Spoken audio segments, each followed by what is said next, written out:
Hello সবাইকে, সবাই কেমন আছো? আশা করছি সবাই ভীষণ ভালো আছো, আর আমিও কিন্তু ভীষণই ভালো আছি। আর আমার চ্যানেলের নতুন একটা ভিডিওর সঙ্গে তোমাদেরকে জানাই অনেক অনেক অনেক স্বাগত। তো চলো রেসিপিটা তাহলে শুরু করা যাক। হ্যাঁ, নতুন একটা রেসিপি শেয়ার করব বলেই কিন্তু তোমাদের সাথে চলে এসেছি। আর ভাবছো যে মাছ মাংস কোথায়? আচ্ছা, আজকে কিন্তু মাছ মাংস কিছুই রান্না হবে না। আমি কিন্তু তোমাদেরকে আমার চ্যানেলের chicken curry, mutton curry, fish curry অনেক কিছুই দেখিয়ে দিয়েছে, আর অনেক রেসিপি কিন্তু চ্যানেলে আছেই। তো তোমরা কিন্তু দেখে নিতে পারো যে কী কী রেসিপি আমার চ্যানেলে আমি দিয়েছি। আর তোমাদের যদি আর কোনো রেসিপি দরকার হয় তাহলে কিন্তু আমাকে কমেন্টে অবশ্যই জানাবে। আর আজকে কিন্তু আমি মাছ মাংস কিছুই রান্না করব না, যেটা রান্না করব সেটাই তোমাদের সাথে শেয়ার করছি। তাহলে বলে দিই কী কী রান্না করছি। আচ্ছা, আমি কিন্তু এখানে প্রথমেই মুসুরির ডাল, সরি, মটর ডালটাকে আমি কিন্তু জলে ভিজিয়ে রেখেছিলাম। ভিজিয়ে রাখার পরে আমি কিন্তু কড়াইতে গরম জল বসিয়ে দিয়েছিলাম। তার মধ্যেই কিন্তু আমি মটর ডালটাকে দিয়ে দিয়েছিলাম, আর 10-15 মিনিট সেদ্ধ করে নিয়েছিলাম। মটর ডাল সেদ্ধ হতে কিন্তু একটু বেশিই সময় লাগে, তো মটর ডাল সেদ্ধ করতে বসিয়ে দিয়েছিলাম। আর হ্যাঁ, রান্নাটা আজকে কী করব সেটা একটু পরেই বলবো, রান্নার নাম এখন কিন্তু বলবো না। তার জন্য কিন্তু সম্পূর্ণ ভিডিওটা দেখতে হবে। তো ভিডিওতে যখন একবারে ক্লিক করেই ফেলেছো, ভিডিওটা কিন্তু সম্পূর্ণ দেখেই যাবে।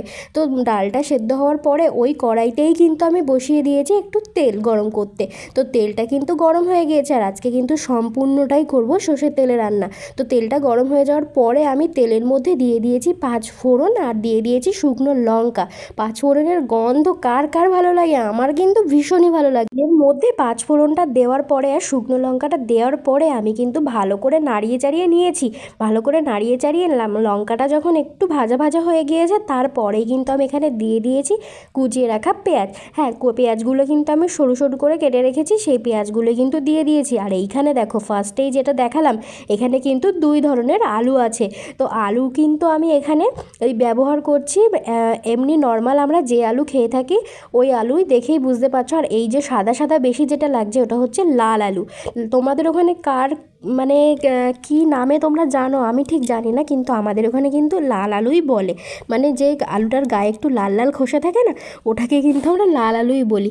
তো দেখো, আমি কিন্তু আলুটা দেওয়ার পরে আমি এখানে একটু নুন দিয়ে দিয়েছিলাম। নুনটা দিয়ে কিন্তু আমি ভালো করে নাড়িয়ে নিলাম। নাড়িয়ে নিয়ে আমি কিন্তু এখানে 5 মিনিট মতো ঢেকে দেবো, যাতে আলুটা সেদ্ধ হয়ে যায়। আর 5 মিনিট ঢেকে দেওয়ার পরে আমি কিন্তু আবার এটাকে আলগা করে নিচ্ছি। আলগা করে নিয়ে কিন্তু আমি এটা আরেকটু ভালো করে নাড়িয়ে চাড়িয়ে নেব।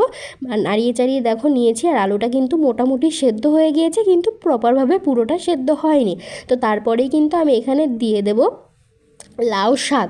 লাউ শাকগুলো আমি কিন্তু কেটে রেখেছি। আর হ্যাঁ, এটা কিন্তু লাউ শাক, তোমাদেরকে বলেই রাখলাম, তোমরা কে কে লাউ শাক খেতে ভালোবাসো আমাকে কিন্তু কমেন্টে অবশ্যই জানাবে, অবশ্যই জানাবে কে কে লাউ শাক খেতে ভালোবাসো। আমার কিন্তু লাউ শাক খেতে ভীষণই ভালো লাগে। আর এই যে রান্নাটা আজকে করছি, রান্নাটা খেয়ে মাছ মাংসের স্বাদ সবই ভুলে যাবে, কারণ রান্নাটা যে এত সুন্দর হয়।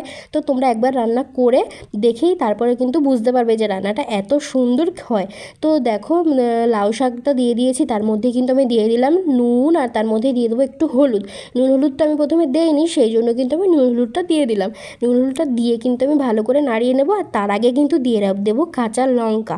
কাঁচা লঙ্কা দিয়ে দেবো। আর হ্যাঁ, এর মধ্যে কিন্তু কোনো রকম মশলা আমি ব্যবহার করিনি। হ্যাঁ, সত্যি কথা, এর মধ্যে কিন্তু কোনো রকম মশলা আমি ব্যবহার করিনি। সেটা কিন্তু তোমরা লাস্ট অবধি ভিডিওটা দেখলেই বুঝতে পারবে। আর ভিডিওটা কিন্তু সম্পূর্ণ তোমরা দেখে তারপরেই যাবে যে এত সুন্দর একটা রেসিপি একদম কিন্তু মিস করো না। রেসিপিটা কিন্তু সম্পূর্ণ দেখে তারপরেই যাবে।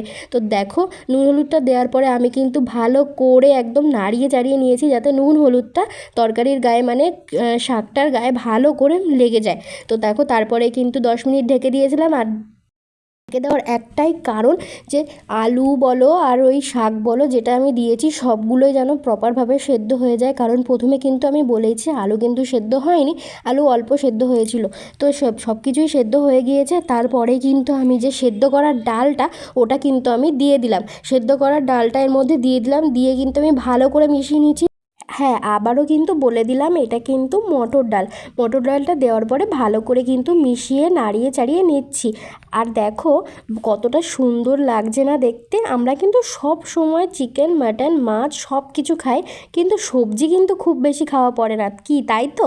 সবাই কিন্তু সবজি খুব বেশি পছন্দ করে না, আবার অনেকে সবজি খেতে ভীষণ পছন্দ করে। তো আমার বাড়িতে কিন্তু আমার মা ভীষণই পছন্দ করে নিরামিষ খাবার দাবার খেতে। তো দেখো কথা বলতে বলতে কিন্তু আমি এখানে হলুদ দিয়ে দিলাম, হলুদটা দিয়ে কিন্তু আমি আরও ভালো করে নাড়িয়ে চাড়িয়ে নিচ্ছি। আর আমার কথা শুনে রেসিপিটা বাড়িতে একবার অন্তত ট্রাই করে দেখো। একদম সিম্পল, তো কোনো কাজ নেই, মানে কোনো মশলা বাটার ঝামেলা নেই, কোনো কিছু না, জাস্ট তরকারিগুলো কাটবে আর ডালটা সেদ্ধ করবে, এটাই কাজ। আর তারপরে কি কি কাজ আছে তো তোমাদেরকে তো ভিডিওর মধ্যে বলেই দেবো। তো চটজলদি যদি কোনো দিন রেসিপি তৈরি করার হয় তাহলে কিন্তু এই রেসিপিটা একদিন তৈরি করে দেখতে পারো, কারণ সব সময় কিন্তু সময় হয় না নানা রকম পদ রান্না করার। তো সেই জন্য চটজলদি কোনো রেসিপি যদি তৈরি করার হয় তাহলে কিন্তু এই রেসিপি একবার ট্রাই করবে, ভীষণই ভালো লাগবে আর ভীষণই টেস্টি লাগবে খেতে। তো দেখো কথা বলতে বলতে কিন্তু আমি এর মধ্যে জলও দিয়ে দিলাম, যেহেতু আমার মশলা মানে তরকারিটা ভালো করে নাড়িয়ে চাড়িয়ে হচ্ছে গিয়ে তরকারির যে সামান্য জলটা ছিল, মানে ডাটার থেকে যে জলটা বেরিয়েছে সেটা কিন্তু আমার ভালো করে শুকিয়ে নেওয়া হয়ে গিয়েছিল। সেই জন্য কিন্তু আমি এখানে আরেকটু জল ব্যবহার করলাম। জলটা দেওয়ার পরে আমি কিন্তু এবার এখানে ঢেকে দেবো, 10 মিনিট মতো ঢেকে দেবো। ঢেকে দেওয়ার পরে কিন্তু দেখো আলগা করে নিয়েছি, আর জলটা না আমার মনে হলো যে আরেকটু টানাতে হবে, সেই জন্য কিন্তু আমি এখানে দেখে নিচ্ছিলাম যে আলু ডাঁটা এগুলো সব সেদ্ধ হয়ে গিয়েছে। তো সেদ্ধ হলে কিন্তু তরকারিটা রেডি, জাস্ট শুধু জলটা টানালেই হয়ে যাবে। তো আমার কিন্তু সব কিছুই সেদ্ধ হয়ে গিয়েছিল, তো আমি কিন্তু জলটা আরেকটু টানিয়ে নিয়েছিলাম। জলটা টানিয়ে নিয়েই দেখো আমি আলগা করে দিয়েছি। আলগা করে আমি কিন্তু এখানে আরেকটু তরকারিটাকে ভালো করে নাড়িয়ে চাড়িয়ে নিচ্ছি, আর এইটা কিন্তু একদমই রেডি। হ্যাঁ, বিশ্বাস যদি না হয়ে থাকে এটা কিন্তু রান্না করে দেখবে যে কতটা সুন্দর লাগে, আর এতটা জলদি কী করে রান্না হয়ে গেল সেটা যদি তোমাদের বিশ্বাস না হয়ে থাকে একবার ট্রাই করে দেখোই না যে কতটা টেস্ট লাগে। তো দেখো আমি কিন্তু এখানে এবার তরকারিটাকে ঢেলে নিচ্ছি, কতটা সুন্দর লাগছে না, লাউ দিয়ে আলু দিয়ে এই যে তরকারিটা করলাম আর ডাল দিয়ে। আর হ্যাঁ, তোমরা চাইলে কিন্তু এর মধ্যে আরও অনেক ধরনের সবজি ব্যবহার করতে পারো, কিন্তু আমার হাতের কাছে যা যা ছিল আমি কিন্তু তাই দিয়েই এটা বানিয়ে নিয়েছি।